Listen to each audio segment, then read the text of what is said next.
We're here today to celebrate American engineering and American manufacturing. We're also here today to celebrate jobs. Jobs. This plane, as you know, was built right here in the great state of South Carolina. Our goal as a nation must be to rely less on imports and more on products made here in the USA. As your president, I'm going to do everything I can to unleash the power of the American spirit and to put our great people back to work.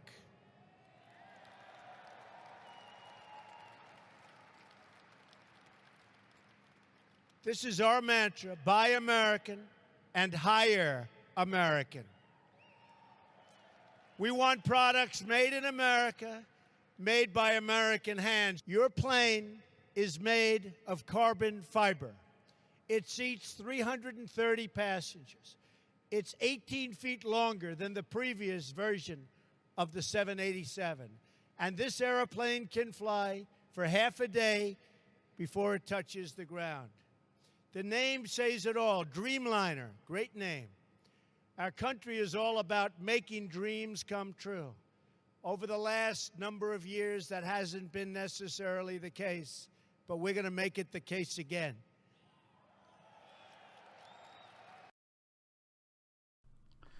Hello, this is Mac with Mac Commentary, and also with Bob.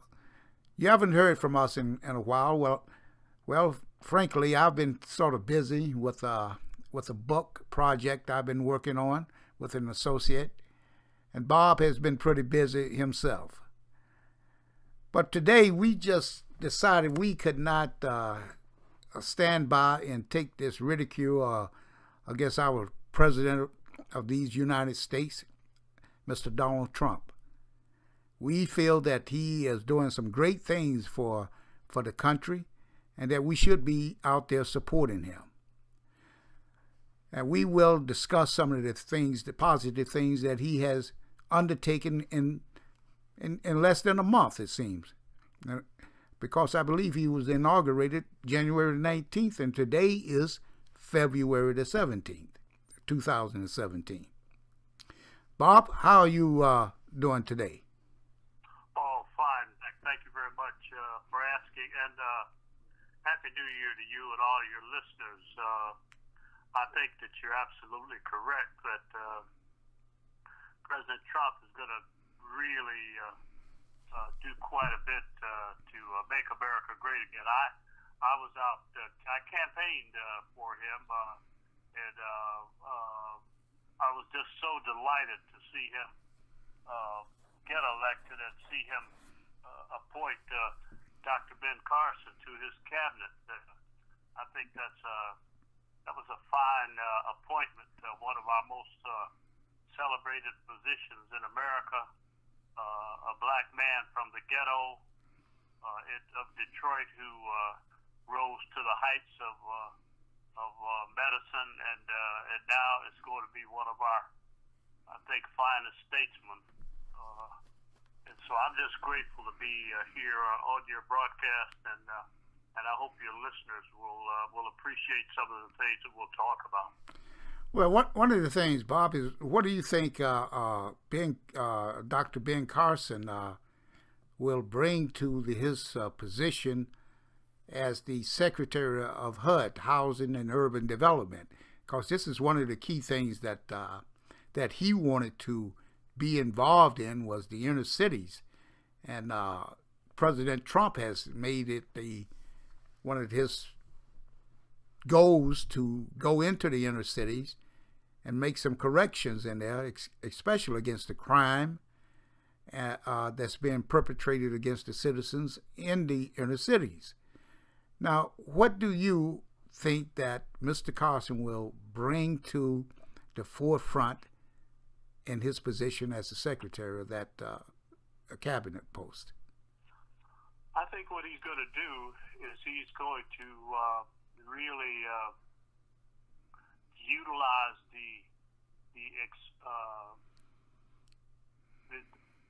Department of Housing and Urban Development to really energize our cities. I mean, there's so much to that department that has not really been utilized. I think most people, when they hear about HUD, the Housing and Urban Development, the first thing they think about is people getting apartments and Section 8 subsidies. But that's a much more expansive, multi-billion-dollar department. Some of your listeners might look up a previous commissioner of housing, Catherine Austin Fitts, Fitts. She was one of those. She was the housing commissioner in the first Bush administration, and she talked about how she was just so. She learned so much about the capability of that department, and I think that Dr. Carson will utilize those same departments within the overall HUD itself to really energize our inner cities. And Detroit is a priority. I've not only heard him speak on it, but I've heard President Trump comment that two of the cities that he really wants to hone in on are Cleveland and the city of Detroit, and make them really shining examples of what can happen when a nation through its president focuses in on helping people in those communities. And it's going to be more than just a Section 8 handout. I think over the next 4 years of his presidency, you're going to see those two cities particularly, but others. Philadelphia is another one that I heard them mention. I was watching his press conference yesterday, and he talked about the fact that he wants to do several things. He wants to help the historical black universities, and he's going to be coming out, I guess, within the next several days or weeks with a proclamation towards those institutions, and he wants to really hone in on doing something about the inner cities, and he wants to work with the Congressional Black Caucus in that regard, but they are so resistant to him, calling him a racist and all of those despicable terms that have nothing to do with governing a nation like we have here in America. Well, I don't understand. One of the things I've been trying to get my head wrapped around is why are so many African Americans or blacks in this country are so much against Mr. Donald Trump, when especially when it comes down to the ban against the refugees, Syrian refugees. I don't understand why they are rallying around to support other groups who want the ban lifted, which it has been temporarily lifted. But as Mr. Trump said yesterday, they are working on another directive that will be much better than the one that he put out before. What he's trying to do is protect this country from the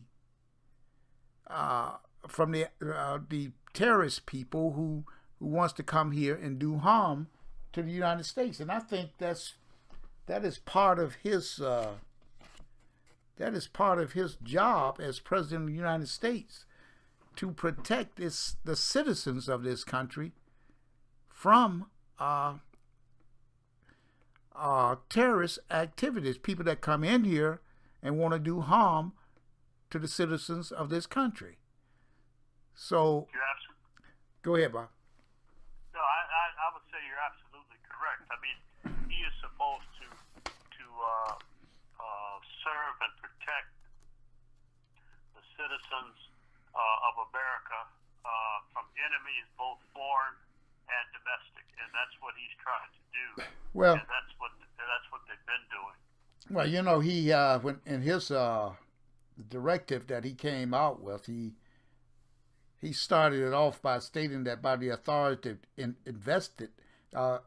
vested in me as president by the Constitution and laws of the United States of America, including the Immigration and Nationality Act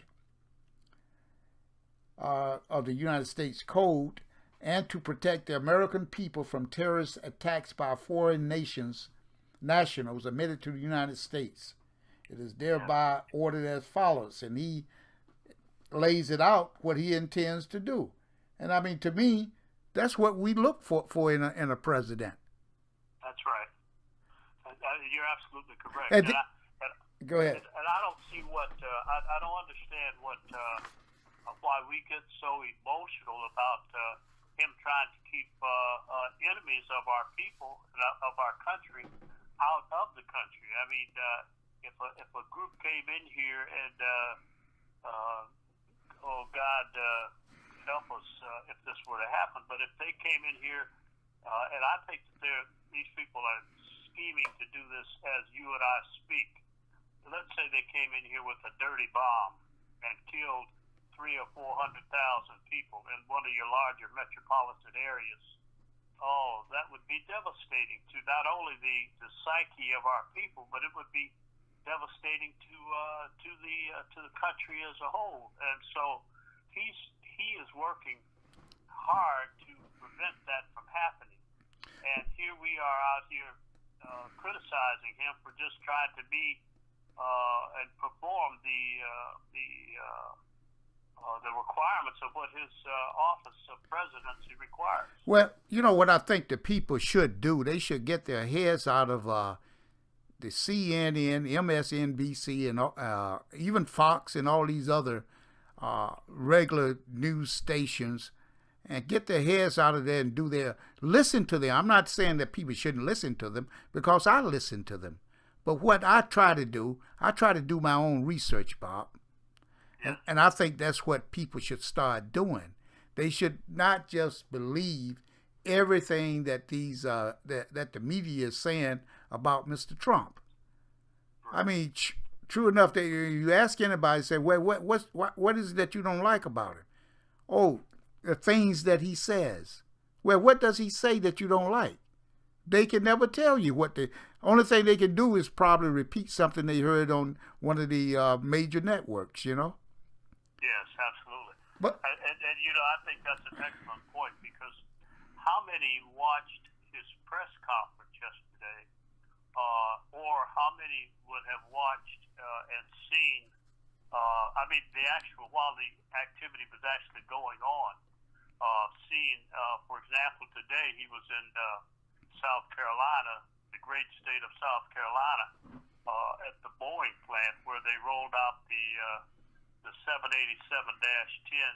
Dreamliner jet plane, and the remarks that he made there. And it lets you see that this man is concentrating on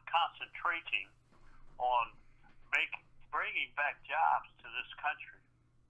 I mean, I think back, God willing, and we live through these next 4 years with good health and a high teen spirit. We're going to see even guys like you and I, who are still youngsters. If we want, we could go out and get 2 or 3 jobs. There's going to be so much employment. This economy is going to take off, and people will. I think that old song of "Happy Days Are Here Again" is going to become one of your major hits if we can get some of these rappers to take a back seat for a while. Yeah, because I think that I really don't understand why the vast majority of Americans are not in support of Mr. Trump, because he's already initiated some things, Bob, like with that NAFTA. People don't understand why they don't have jobs. If anybody live in the Michigan area, I bet they've got somebody, whether it's a relative, friend, or somebody they know, that has relocated in another state because their job that they had here in Michigan with the auto plants or whatever was shipped down to Mexico or China or somewhere else. Now, what Mr. Trump has done, he has like sometimes you could be racing down the road and all of a sudden you forget something that you left, and all of a sudden you slam on the brakes, right?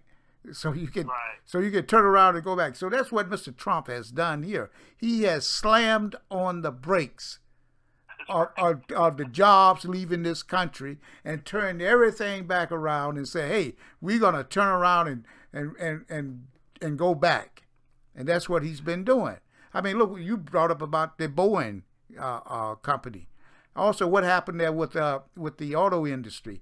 Ford Motor Company now says they're not gonna build any trucks down in Mexico. They're gonna retool their plants here in the United States and Ohio and Michigan. And the same thing is applicable to Fiat. They've said they're going to do certain things. Chrysler, Fiat, they're going to do certain things here. General Motors, they are changing their minds. They are going to retool and beef up their plants in the United States and hire more workers. And this is not only happening in the auto industry, like you pointed out. It's happening in the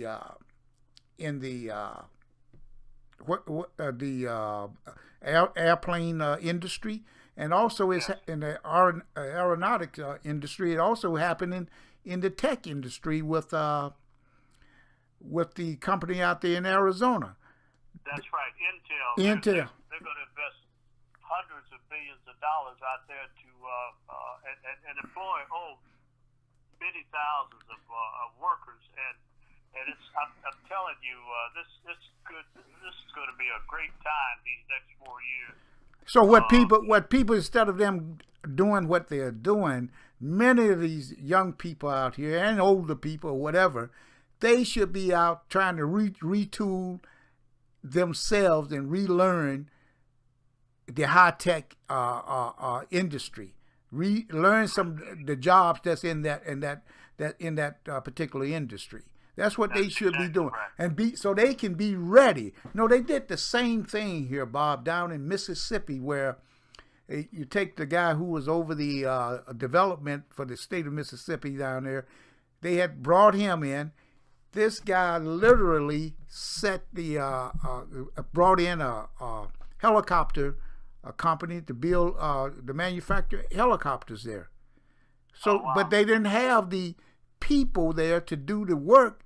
So before they got that plant completed, they got people in that area to go and working with the community college there to go and relearn the high tech jobs that was in that was going to be in that plant, because now they're working with robots and everything. So people got to have this technical skill to be able to get the job. So that's what people should be doing right now, not marching up and down the street complaining about a president that has been duly elected. That's right, and you raised such a point and relevant observation back. Think about this. You and I may know that because we are doing our due diligence about what's happening with the Trump presidency, because as we've already acknowledged, we supported and worked towards his election. But if the media was as interested in seeing many of these young people out here that are marching without jobs, they would be doing the same thing that you just articulated. They would be telling them on a nightly basis, look, these are the type of jobs that are going to be available in Arizona, in Mississippi, in South Carolina, in Michigan, or wherever these plants are going to be located. If they wanted to make our country great again, and I think that many people don't seem to understand. I think Donald Trump, President Trump, he wants this country to be the best that it can be, because as he said today, everything he's going to do is for America first. Now, when he says America first, he means all Americans, just like he said yesterday in that press conference. He wants to meet with the Black Caucus. He wants to know what their priorities are because they are the spokespeople for Black people and other minority groups. Well, they may not agree on everything, but at least they're sitting down at the table and he's hearing their ideas firsthand. And he's not hearing it from somebody who's out here putting out fake news just to keep them ignorant. Well, you see, well, Bob, you see, they are afraid to talk with Mr. Trump is because he did have a meeting with Cummings, I believe. That was brought up in that press conference. But Mr. Cummings hightailed it, tucked his tail in between his legs, and took off running because he said he couldn't meet with him. He would lose his voters. You know, so I mean, if he can't get out there and convince his voters that they should be behind and supporting Mr. Trump as their president of these United States, then well, he shouldn't even be in that office. Yeah, and I agree with you. Perhaps he shouldn't hold that position because his responsibility should be to his people, not to himself. That's right. And if he wants those people to be uplifted, and he finds out that they're going to be putting a plant in our neighborhood or in my district, then that'll be that's going to benefit many of you. So here's what it looks like, and he'd have access to the people in the Trump administration if he had a meeting in his district. Yeah. Invite the representatives there and show them what's going to happen for their benefit, and this is what you're going to have to do in order to be ready when this happens. There's going to be X number of jobs created, and you could get one of those jobs if you have these requirements that will be set up for that purpose. But yeah, when somebody like you say, he tucks his tail and goes and hides behind a tree because he may lose his job. Well, whose interest is he serving? Is he serving his own interest, or as has been shown in the time that I've been watching politics, how these politicians, they get out there and they'll tell you anything in order for you to go in and vote for them so that you protect their jobs and you're unemployed, Well, that's a good point, Bob. And what we'll do, we'll continue to bring on all the highlights of what's happening here within the and Mr. Trump's administration and what he's doing to not only to embolden and empower the Black community, but the nation as a whole, all the people in this nation. And that's right. and I think the Hispanics, the whites, the blacks, the Asians, they all should get behind Mr. Trump and support him, because he's also, right now, in my opinion, he's exhibiting the characteristics of being probably one of the best presidents that we've had in this country. He certainly does seem to be shaping up that way, and I would say this to you, Matt. I'm sure this was probably the prevailing thought in your household when you were coming up as a kid, and it certainly was in mine. My dad used to admonish me and my brother, this was before the birth of my sisters, that we thought about our house first, and because he used to quote a scripture, and I hope I don't quote it erroneously, but a house that is divided among itself cannot stand. And that's what we're doing here in America. We are so divided. Because somebody asked him about that, accused President Trump of dividing the nation yesterday in the press conference. He says, "Look, I didn't divide this nation. This was divided many years before even President Obama." He said, I'm not responsible for that. And they will say, "Well, what are you doing to unite us?" He said, "I'm trying to unite us, but how can I unite us when you people are out here putting out lies and fake news about me?" Well, we're gonna end that with that, Bob, and I really do appreciate you sharing your views today. And well, thank you, Matt. And we'll be back again next week and with another commentary on what's happening in today's news. Have a good one, Bob.